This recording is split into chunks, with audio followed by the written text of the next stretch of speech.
Hey YouTube and F and True community, JC Styles, Brian Crazy, and here we are with our weekly Raw review. So let's get into it. Monday Night Raw, 3-hour event, King of the Ring. Yes, King of the Ring tournament has returned for the first time since 2008. At the end of the night, we were promised the King of the Ring, which we got. Me, myself, I kind of thought that was kind of a disappointment. But we'll wait for the end of the video to talk about that. The tournament itself was good. The outcome, I thought, could have been better. The McIntyre, McIntyre Ezekiel Jackson. That's the one that went to a count-out in the semifinals or the quarterfinals? It was the first round of the tournament, right? Quarterfinals. Quarterfinals. And I think that they could have, that match could have delivered. It could have been so much more. I would have loved to have seen Ezekiel Jackson get a push. I mean, he's starting to become a big draw. Well, not a big draw, but he's somewhat of a draw. I mean, you hear the crowd. The crowd is evident of how a superstar is doing, and Ezekiel Jackson's music hits. People get excited. So why not give the guy a little taste of gold, or give the guy a little taste of, competition, the King of the Ring? Why have him out in a count-out situation? Like Jay said, I was kind of disappointed with that. But the tournament was pretty exciting. I mean, they fit the whole King of the Ring tournament, plus kind of a standard Monday Night Raw in a 3-hour package. Yeah. We had some good matches. We had Daniel Bryan versus who did he face again? Oh, God. It was a great match. I know that. I have a little TV in my kitchen, so I had it on that while I was painting my kitchen. Monday night, my wife started nagging me about getting it done, so, I was watching it here and there, but I, did see the finish of probably the two most important matches of the night, which we'll get to in a little bit. Daniel Bryan did have a phenomenal match. I just wish we could remember who he faced.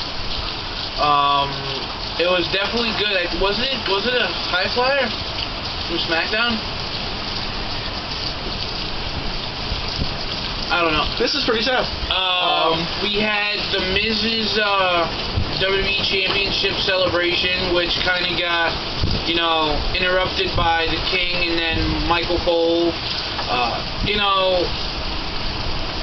The whole Raw overall aspect was okay. The King of the Ring tournament was mainly the reason why people watched it.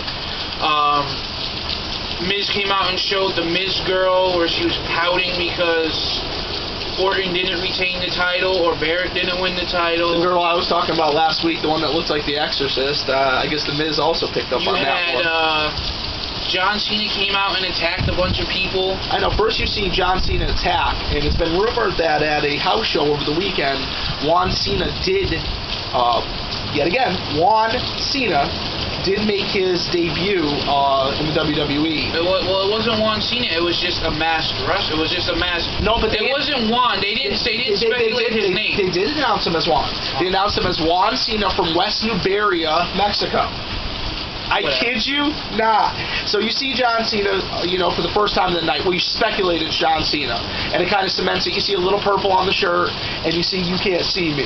Then later on, man, John Cena's getting vicious. I mean, he put Justin Gabriel right through the window. It doesn't really matter to me. I mean, John Cena's still a shit-ass wrestler. I hate the guy. I don't even know what I saw during the whole couple of months that he was in the WWE that I actually liked. I just think, as an overall wrestler, he's probably one of the top 10 worst wrestlers of all time. Well, I mean, unfortunately for business right now, John Cena is a draw for the WWE. For whatever reasons, for children, for women, for a certain demographic, that John Cena fits the bill. Now, me and JC, as a more hardcore wrestling fan, preferred the likes of Triple H, Shawn Michaels, Stone Cold Steve Austin, The Rock, along those lines. The WWE is kind of going more towards a character-based organization like they were in the 90s. I'm hoping that WWE... my main concern right now is, where are we as far as the PG era? Well, Linda McMahon has speculated that she is going to remain in politics, and she might go after Senator Lee. We are from Connecticut, so we know a little bit about this. She might go after Senator Lieberman's seat. He is the other senator from Connecticut. We only have two. She lost the race against Dick Blumenthal. Not to turn this into a political discussion, but she might go towards running for this other seat. So you mean to tell me we got to deal with more WWE PG? Oh, WWE is PG to stay, my friend. Fuck! You know what? That sums it up. I really don't give a shit. If WWE's going to do that, then WWE's going to do it. But to be honest, a lot of people don't realize this. From 1999, SmackDown carried a PG rating. SmackDown has always been, but go back. You were there the night you saw Stephanie McMahon put up on the cross. That was Raw. That was Raw. And that was 1998. 99. That was still the Attitude Era. Corporation Angle 99. You were right. That was on Raw. But I never saw any SmackDowns until I went to SmackDown a couple of years ago in Mohegan Sun. All right, but to sum it up, they used to do the same angles they did on SmackDown as they did on Raw, and that was under the PG era. So don't tell me that there's no hope for the WWE. There definitely is. Speaking of SmackDown, no, as of late they've dug their hole into the PG. They're firm. So speaking of SmackDown, I thought we were going to see Paul Bearer get hit by a car last Friday night. Fortunately, I guess for Paul Bearer, not for anybody else that was watching, that it was just a puffed up dummy sitting in the wheelchair that edged hit with the car. He really had Paul Bearer in the back, and he's tormented Kane so much. Tormented Kane so much he's forced him into a world title shot. You know, to be honest, as far as the Edge storyline on SmackDown, I really care less. I mean, you're going to see Edge pick up the title eventually. I think that's where this is going towards. But our primary focus of this video is Monday Night Raw. Overall, what would you give Raw? I give it a 2.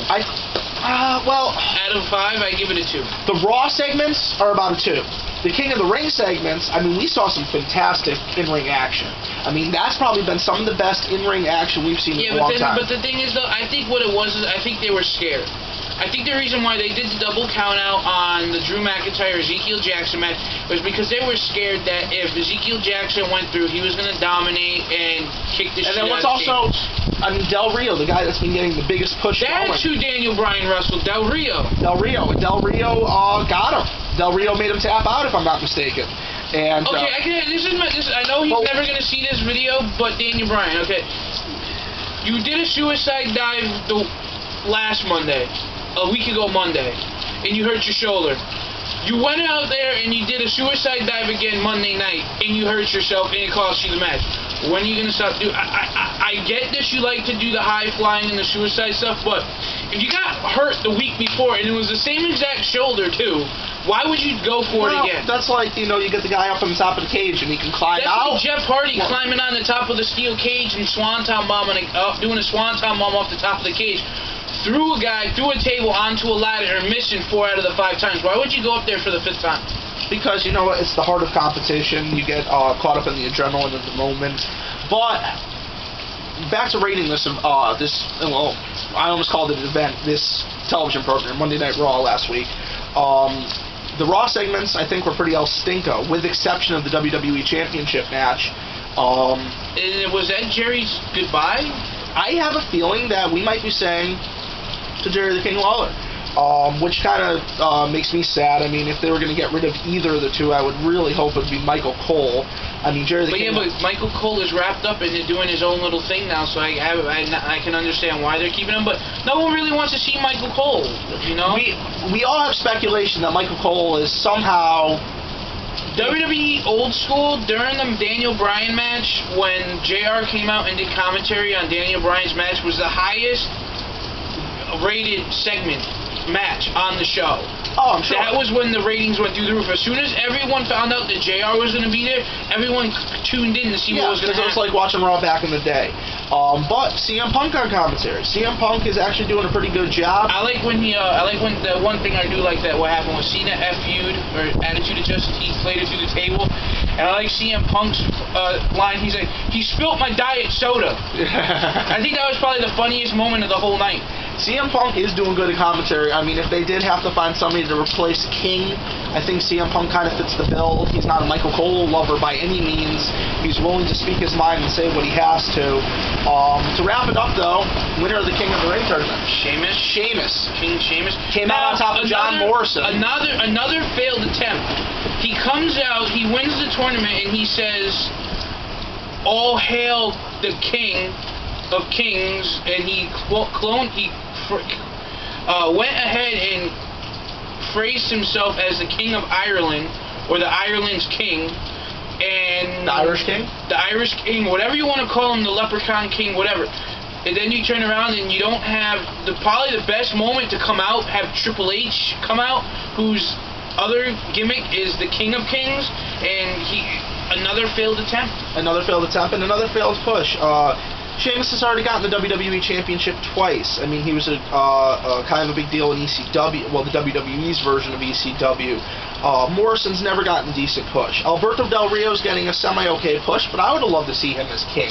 I just feel like WWE dropped the ball once again with the winner of this tournament. I don't feel like Sheamus was the right person. Look at the guys who won the King of the Ring. Owen Hart, Bret Hart twice, Brock Lesnar, Triple H, The Rock. No, not The Rock. Badass Billy Gunn won that year. Billy Gunn, Kurt Angle, Stone Cold. You know, the list goes on, and then Mabel. King Mabel, William Regal. Mabel was a little off. And then a guy who has a push, you let Sheamus get it? Oh, and it is kind of windy. We're expecting to get a storm here in Connecticut. A lot of people are speculating that it might be snow tonight. I don't know. It's not really that cold out for snow. I mean, but it's been short-sleeve shirt. Yeah, but it's been coming down pretty good all day. So, to sum it up, I think they really dropped the ball with Sheamus. They dropped the ball on the whole event. I would have rather seen King Morrison, King Del Rio, King Brian. But not that Brian. This Brian. Daniel Bryan. Oh, I thought you were talking about this Brian. But and you know what? This really speaks for the TLC pay-per-view coming up in a couple of weeks. Is this how it's... Well, I do have to say that let's jump right into it. You know, we are running out of time. Edge and Kane are going to be in the TLC match. You know that. Well, if you've looked at the spoilers for Friday Night SmackDown, it's already been taped last night. Yeah, I looked at them. I don't want to ruin it, but they had a stipulation match, and it is a TLC match.